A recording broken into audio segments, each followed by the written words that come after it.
Tangem.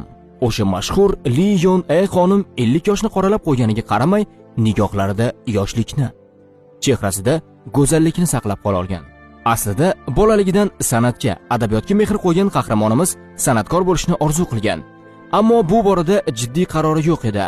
Yillar o'tib Li Yon o'zini moda olamida sinab ko'radi va bildiki, podiumda uning o'z o'rni bor. Fursat o'tib, u seriallarda, turli obrazlarda namoyon bo'la boshlaydi. Ammo u ijrolar qahramonimizni to'laqonli kino olamida namoyon eta olmasdi. Katta kinoga Li Yon 29 yoshida kirib keldi va mashhurlar safidan o'rin oldi.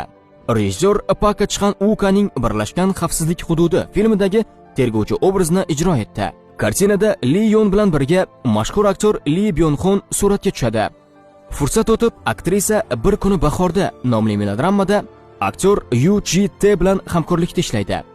Film katta shuhrat qozonadi va Yon E Busan kino akademiyasi tomonidan eng yaxshi aktrisa sifatida tan olinadi.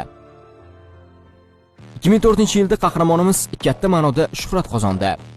Endi u nafaqat Koreyada, balki dunyoning ko'plab mamlakatlarida muxlislari bor edi. Uning mahorati xalqaro maydonlarda e'tirof etila boshlandi.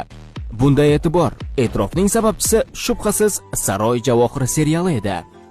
Shu o'rinda Saroy javohiri seriali xususida ozgina kengroq to'xtalsak. Ushbu loyiha dunyoning 90 dan ortiq mamlakatlarida namoyish qilingan.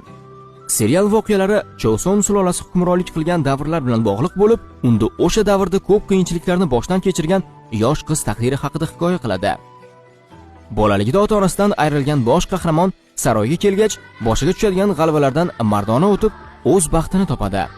O'sha bosh qahramon qarangki Li Yon E'ga nasib qiladi. Tangem aktrisa Li Yon E'ning munosib xizmatlari bor. Aktrisa hozir ham ijodda.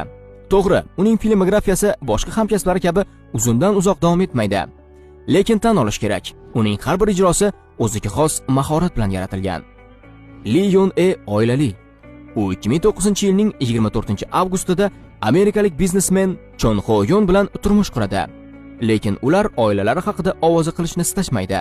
Ular nima uchun o'zaro munosabatlarni yashirishni istaganlari haqida ochiq aytmagan. Juftlik 2011-yilning fevral oyida egizak farzandli bo'ldi. Hozirda Yon E turmush o'rtog'i hamda o'g'li va qizi bilan